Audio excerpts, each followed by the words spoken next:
Bismillahirrahmanirrahim. Assalamualaikum warahmatullahi taala wabarakatuh. Yang terhormat Ustadz Aziz Fakhrul Raji Al-Magistir, yang terhormat Ustadz Dr. Ubaid Ridho Al-Magistir, dan teman-teman MPBA FITK UIN Jakarta yang berbahagia.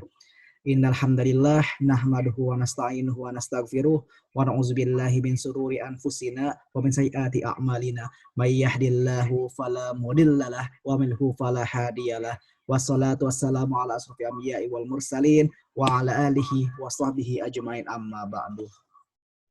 Alhamdulillah, pada kesempatan kali ini saya ingin mempresentasikan penelitian proposal tesis saya yang insya Allah berjudul Pengembangan Media Pembelajaran Bahasa Arab berbasis aplikasi Android, pelajaran IMLA pada kemahiran menulis siswa SMPIT Granada Tangerang. Jadi insya Allah penelitian saya ini akan menghasilkan sesuatu yang baru atau disebut dengan novelty. Jadi saya akan membuat medianya ini, media pembelajarannya melalui aplikasi ya, membuat aplikasi khususnya di Android dulu, selebihnya baru bisa digunakan di iOS. Nah, ini tuh aplikasi itu berbasis IMLA. Nah, jadi nanti ada suara misalnya. Yang paling awal itu jadi kita belajar tentang cara menyambung huruf gitu. Misalnya ba, ba, ba gitu. Itu untuk level yang pertama. Nah, untuk lebih jelasnya marilah kita simak dulu pendahuluannya. Oke, bab 1 pendahuluan. Latar belakang. Pada era sekarang ini, para peserta didik tingkat terbawah seperti TK dan juga tingkat tertinggi seperti mahasiswa sudah ahli dalam mengoperasikan suatu aplikasi yang ada di dalam smartphone pribadi milik mereka. Kemajuan bidang teknologi ini berdampak positif jika orang tua ikut mengawasi dan memonitori aplikasi dan software apa yang anak-anaknya jalankan di dalam smartphone miliknya. Jadi pada zaman sekarang ini sudah menjadi hal yang kita temui di mana-mana, bahwasanya anak kecil itu sudah dapat mengoperasikan, menjalankan apa yang ada di dalam handphone. Berbeda dengan tahun-tahun sebelumnya, di mana saat itu handphone itu masih belum touchscreen juga, masih jarang juga yang punya handphone. Nah, kalau zaman dulu itu, orang-orang zaman dulu itu makanya disebut dengan digital transmigran. Nah, kalau orang zaman sekarang itu istilah itu disebut dengan digital native ya. Memang udah dari kecil udah bisa gitu. Kalau orang-orang yang udah tua itu kan baru bisa pas karena belajar gitu saat ini saja. Nah, sudah banyak ditemukan aplikasi pembelajaran untuk mengembangkan pemahaman, memudahkan dalam memahami suatu pembelajaran dikemas secara ringkas dan jelas. Pembelajaran berbasis aplikasi ini merupakan pembelajaran alternatif yang efisien dan efektif, serta merupakan sebuah inovasi di dalam dunia pendidikan. Contohnya aplikasi Ruang Guru, Zenius, Brandly, Rumah Belajar, aplikasi pendidikan yang lainnya. Pada zaman era COVID ini, kita telah dibuka mata kita secara tidak langsung bahwasanya pembelajaran online itu merupakan hal yang mendapatkan energi positif yang baik gitu untuk kita. Jadi kalau zaman dulu tuh kita masih asing gitu tentang belajar online gitu kan ya. Ngapain sih belajar online gitu kan, kurang efektif gitu kan ya. Bagusan juga belajarnya tatap muka gitu. Tetapi di sekarang ini adanya COVID ini memaksa kita untuk bisa online, akhirnya online pun juga mengalami perubahan yang begitu signifikan.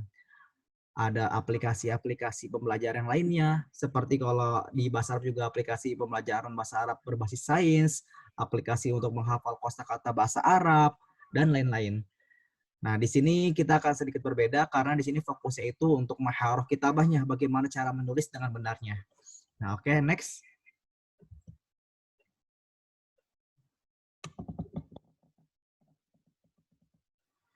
Oke, latar belakang selanjutnya itu jika kita melihat dan mempelajari aplikasi pembelajaran berbasis Android sudah banyak dikembangkan.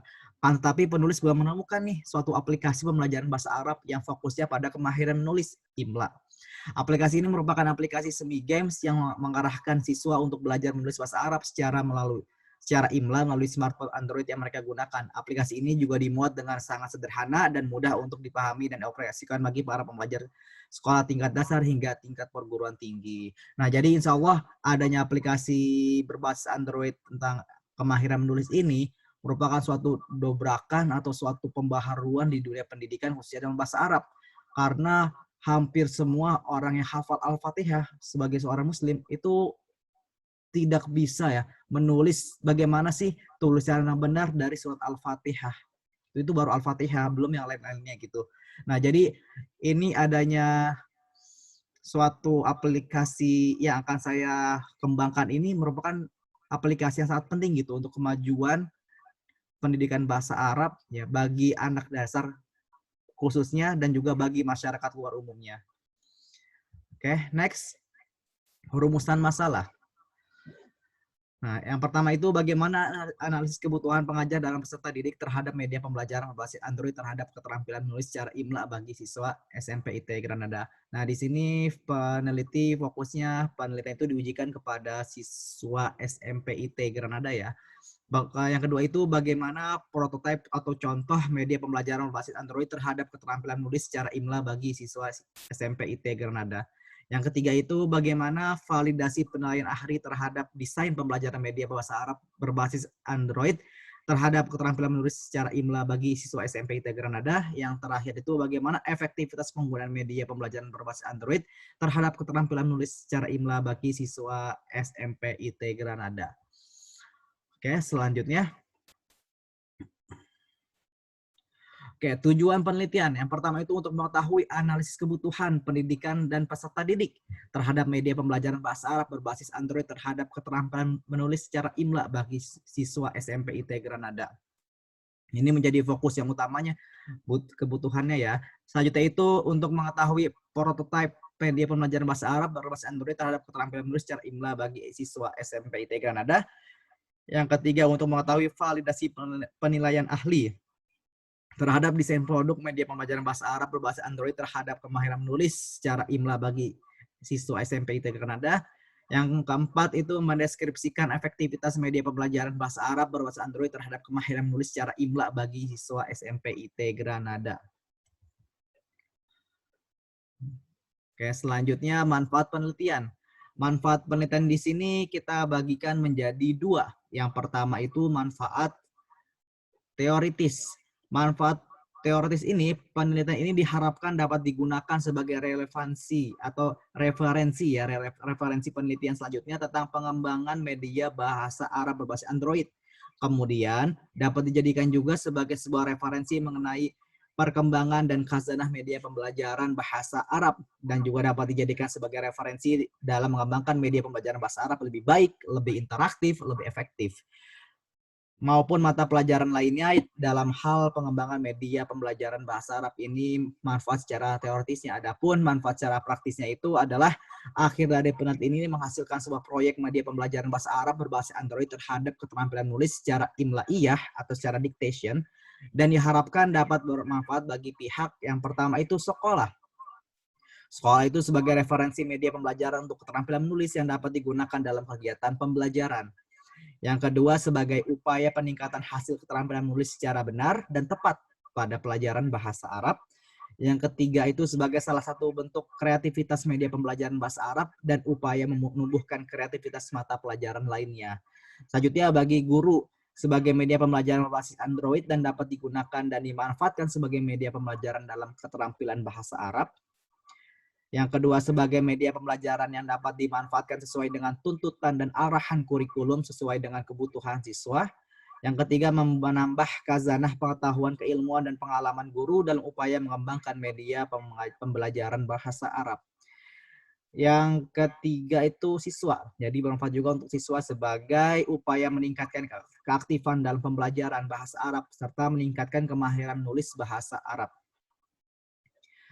Yang kedua, menjadikan kegiatan pembelajaran bahasa Arab lebih menarik karena memang ini bentuknya juga semi games, jadi ada level-levelnya. Jadi dari level yang paling mudah, beginner, medium, dan hard gitu. Atau expert itu nanti dijelaskan di teoritisnya di bab 2. Kayak yang keempat itu sebagai upaya meningkatkan motivasi dan minat belajar siswa dalam pembelajaran keterampilan menulis bahasa Arab. Nah, dan ini juga penelitian juga bermanfaat nih karena taruh di Android, jadi semua orang bisa mengakses ini hasilnya nanti. Jadi manfaat juga bagi masyarakat itu sebagai upaya memudahkan dalam pemahaman kaidah imla'iyah atau dictation dalam keterampilan menulis masyarakat luas ya. Ini bisa dalam bagaimana cara menganyambung huruf, bagaimana cara tidak huruf yang disambung kan ada 6 tuh ya, ada hamzah atau alif, ada dal, zai, ro, zai, waw. Nah, itu kan tidak bisa disambung ya. Dia boleh ke sebelah kanan tapi tidak bisa ke sebelah kiri.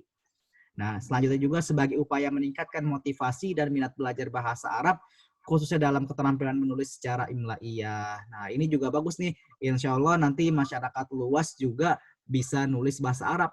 Jadi minimal surat Al-Fatihah yang sering dibaca itu jadi bisa ditulis, tidak hanya diucapkan saja. Oke, selanjutnya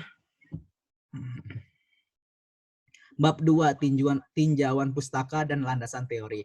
Pada bab 2 ini kita membahas yang pertama itu tentang tinjauan pustaka atau kepustakaan yang pernah ada yang hampir sama ya dengan penelitian ini. Setelah mengkaji beberapa tinjauan pustaka, terdapat beberapa penelitian yang memiliki relevansi dengan tema yang peneliti lakukan, yaitu yang pertama itu ada sama pembahasan keterampilan menulis atau maharatul kitabahnya. Yang kedua itu atau B sama dalam metode yang digunakan, R&D, Research and Development. Yang ketiga atau C itu sama jenis penelitian pembuatan aplikasi Android. Nah, oke, yang pertama itu sama pembahasan keterampilan menulis. Penelitian ini ditulis oleh Khairul Ahyar pada tahun 2018 di UIN Sunan Kalijaga yang berjudulnya itu penguasaan mufradat dan qawaid sebagai upaya meningkatkan keterampilan menulis bahasa Arab. Relevansi dengan penelitian Khairul Ahyar ialah pada keterampilan menulisnya. Jadi sama-sama keterampilan menulis. Hanya saja penelitian ini merupakan desain penelitian korelasional atau pengaruh yang ditelitinya. Sedangkan saya sebagai peneliti di sini menggunakan desain penelitian pengembangan atau research and development. Jika Khairul Ahyar menerapkan penelitian lapangan bersifat mengkaji sebuah teori dan mengujinya dengan soal-soal yang disediakan, maka peneliti dalam penelitian ini lebih fokus dalam mengembangkan media pembelajaran untuk siswa SMPIT Granada. Jadi bedanya di situ ya, dan samanya hanya pada keterampilan yang diujinya, yaitu keterampilan menulis. Oke, selanjutnya yang kedua itu relevansi sama dalam metode yang digunakan. Penelitian ini ditulis oleh Melanie Akbar pada tahun 2014 UIN Malang yang berjudul Pengembangan Bahan Ajar Bahasa Arab Berbasis Multimedia Interaktif pada kelas 5 Mansumbang Wetan Kabupaten Malang.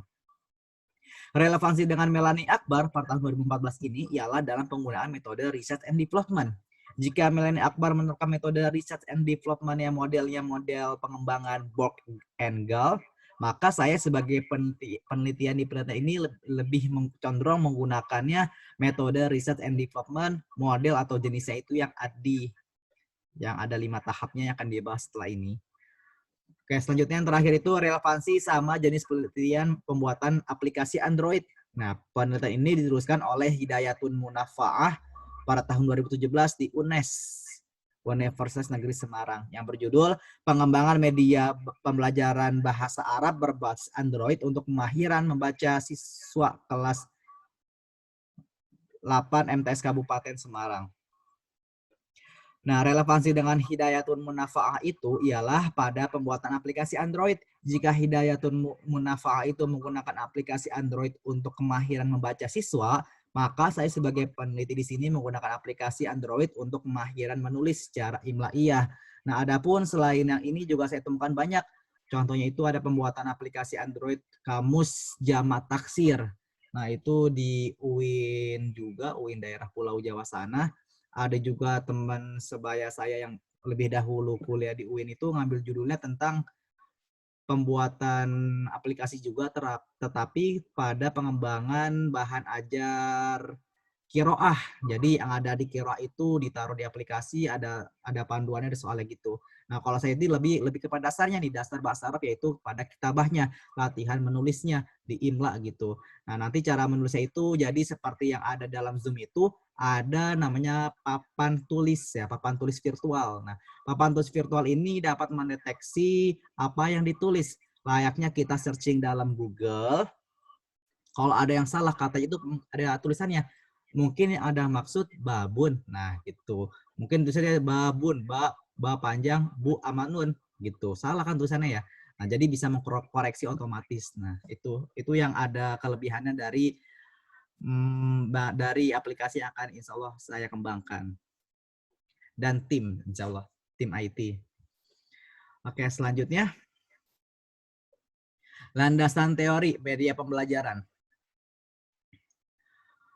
Pengertian dari media pembelajaran. Kata media merupakan dari bahasa Latin, medius yang artinya tengah, atau perantara, atau pengantar. Menurut Gerlach and Eli dalam Arsyad dan juga mengutip dari Arsyad mengemukakan bahwa media pembelajaran apabila dipahami dengan garis besar adalah manusia, materi, dan suatu kejadian yang membangun kondisi yang membuat siswa dapat memperoleh keterampilan pengetahuan atau sikap. Dan berpendapat juga Marshall dan MC Luhan dalam Hamalik, mengutip juga dari Hamalik, bahwa media merupakan suatu ekstensi manusia yang memungkinkan untuk mempengaruhi orang lain yang tidak mengadakan kontak langsung dengan orang tersebut. Berdasarkan definisi para ahli di atas diambil kesimpulan bahwa media pembelajaran merupakan suatu alat pembelajaran yang digunakan yang memiliki fungsi sebagai sarana prasarana guru dalam mentransfer dan memberikan stimulus pikiran, perasaan, dan kemampuannya. Nah, jadi kalau media pembelajaran yang ada umumnya itu dalam sebuah sekolah itu melalui PowerPoint presentasi. Nah, itu nanti ada infokus ya alatnya gitu. Nah, kalau di sini tuh yang kita teliti itu media pembelajarannya berbasis Android gitu. Oke, next.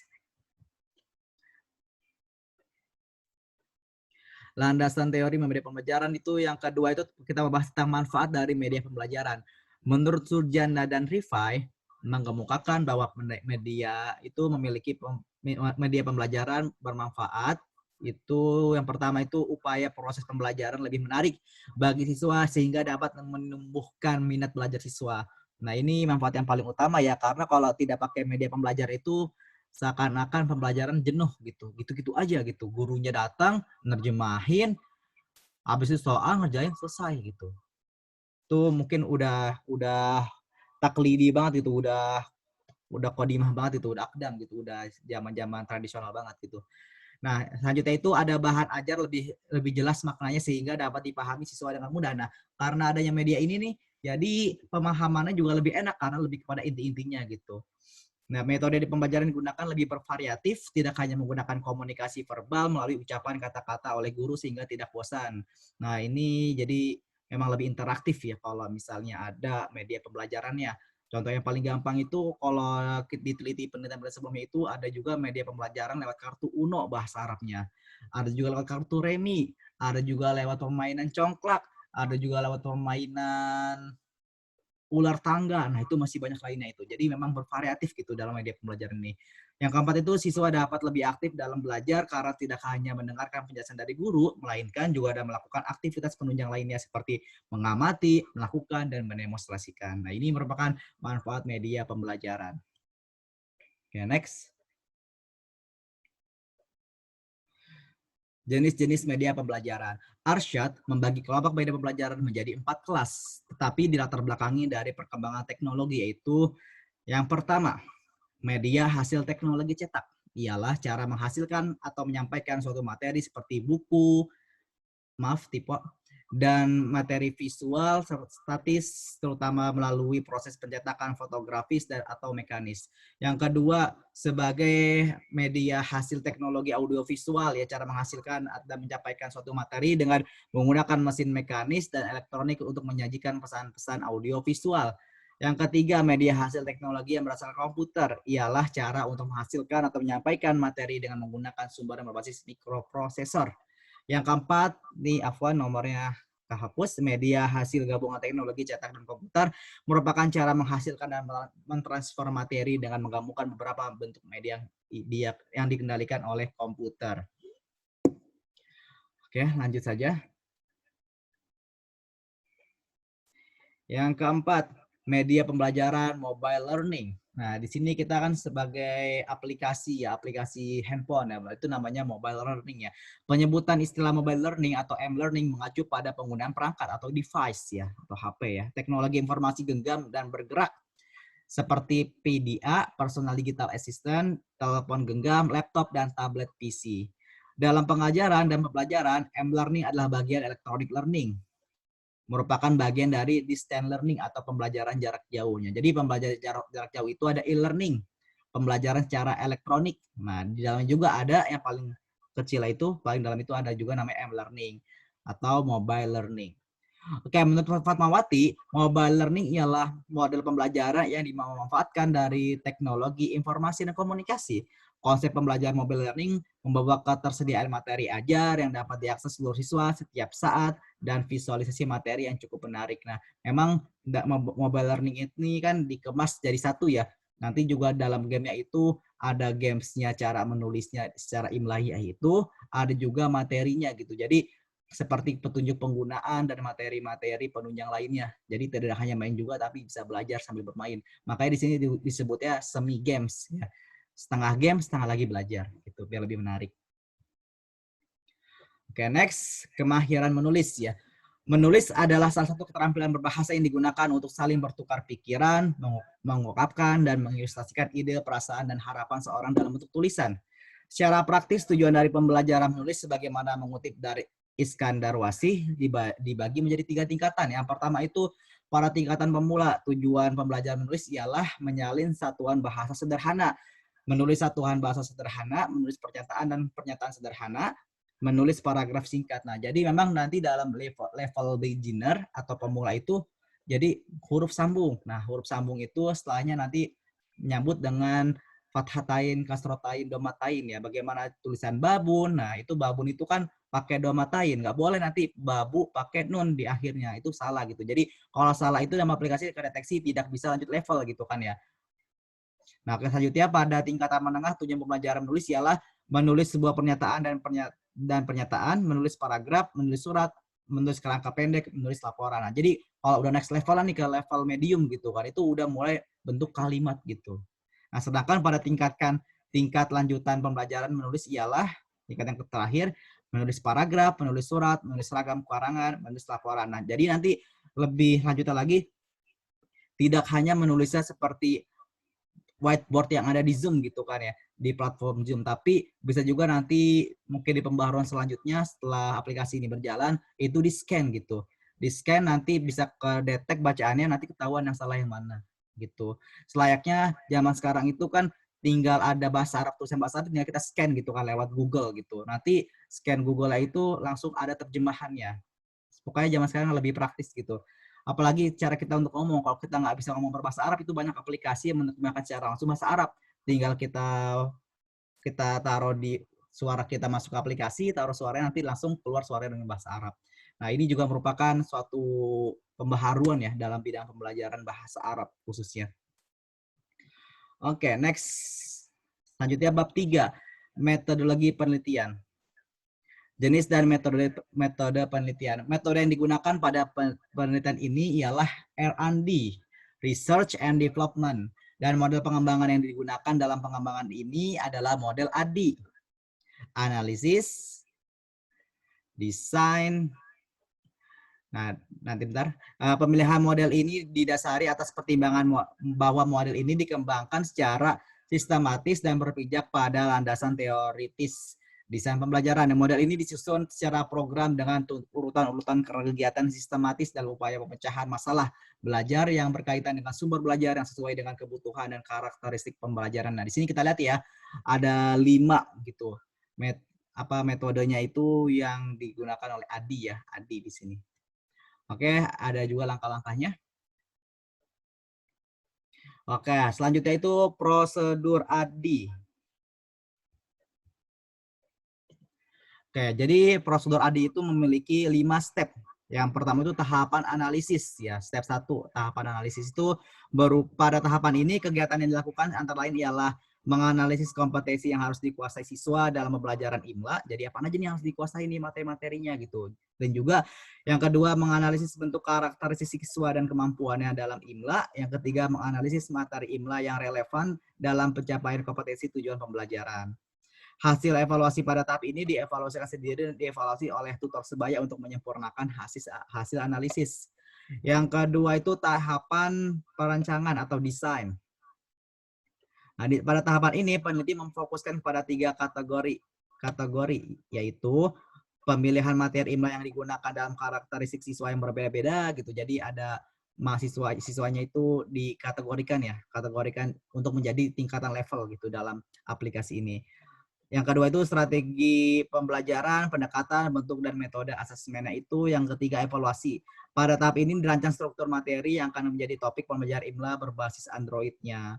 Yang ketiga itu tahapan pengembangan development. Pada tahapan ini dilakukan beberapa kegiatan pencarian dan pengumpulan berbagai macam sumber yang relevan untuk memperkaya materi. Pembuatan aplikasi, perekaman potongan kosakata, pembuatan background, dan gambar ilustrasi yang dibutuhkan. Nah, ini juga saya masih diskusikan oleh teman-teman saya yang memang jurusan di desain grafis dan desain pembuatan aplikasi ya, untuk membantu dalam pembuatan ini. Ya mungkin seperti yang kita pelajari dalam seminar proposal oleh Dr. Mubib, mungkin ini juga bisa jadi penelitian yang akan mengeluarkan pembiayaan ya. Nanti akan dilampirkan juga pembiayaan yang dipakai ya dalam membuat aplikasi berbasis Android tentang kemahiran menulis secara imla'iyah atau dictation ini. Oke, yang D atau keempat, tahapan implementasi. Pada tahapan ini, hasil pengembangan mulai diterapkan dalam kegiatan pembelajaran untuk mengetahui tingkat kualitas pembelajaran, kemenarikan, keefektifan, dan efisiensi pembelajaran. Penerapan ini dilakukan dengan kelompok kecil agar mendapati masukan dari teman sejawat dan dosen ahli sebagai perbaikan draft produk. Yang terakhir itu tahapan kelima itu tahapan evaluasi atau evaluation. Pada tahapan ini ialah melakukan evaluasi formatif dan evaluasi sumatif.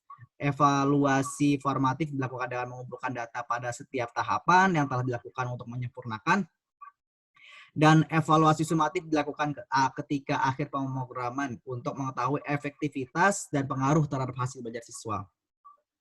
Karena penelitian ini jenis pengembangan untuk dapat memperbaiki produk yang sedang dikembangkan agar mendapat hasil produk yang sempurna. Evaluasi pada model ADI yang telah dilakukan secara bertahap. Oke, selanjutnya. Teknik pengumpulan data. Pada penelitian ini menggunakan sampel sebanyak 30 siswa. Data dikumpulkan dengan teknik observasi, wawancara, dan menggunakan angket penilaian siswa. Nah, adapun teknik analisis data itu data yang sudah dikumpulkan dari sumber yang kemudian dikalkulasikan. Presentasinya dengan rumus penilaian kelayakan. RS itu presentasi subvariabel sama dengan N per N kali 100% ya. Jumlah nilai tiap variabel, jumlah skor maksimum. Nah, ini kita mengacu pada range presentasi angka kriteria kualitatif. Nah, ini ada sangat baik 84% sampai 100, baik 68 sampai 83,9%, dan cukup baik, kurang baik, dan tidak baik. Nah, jadi pada penelitian ini, aplikasi media pembelajaran berbasis Android yang dikembangkan dikatakan layak apabila hasil skor validasi yang diperoleh itu lebih dari 67% atau baik, sangat baik, itu merupakan tanda itu layak untuk dikembangkan lebih lanjut lagi. Nah, jadi teman-teman semua, sebelum saya tutup, ini merupakan suatu aplikasi yang saya pikirkan gitu. Memang belum ada juga, merupakan suatu pembaharuan di bidang keilmuan, khususnya keilmuan IT juga, karena tidak gampang juga untuk membuat aplikasinya. Tapi dengan adanya temuan-temuan yang sudah saya miliki, seperti Google aja bisa membenarkan apa yang salah gitu kan ya. Google juga bisa menerjemahkan lewat scan gitu. Di zaman serba IT ini pasti ada kesempatannya, pasti ada celahnya, pasti bisa digunakan gitu. Saya juga sudah melakukan diskusi sederhana dengan tim IT, bisa Wan ini dikembangkan lebih lanjutnya lagi aplikasinya, cuma kita butuh waktu ya. Memang mungkin namanya R&D butuh waktu ya, apalagi dengan menggunakan pengembangan berbasis Android ini. Mungkin cukup sekian yang saya dapat sampaikan, kurang lebihnya mohon maaf. Wassalamualaikum warahmatullahi wabarakatuh.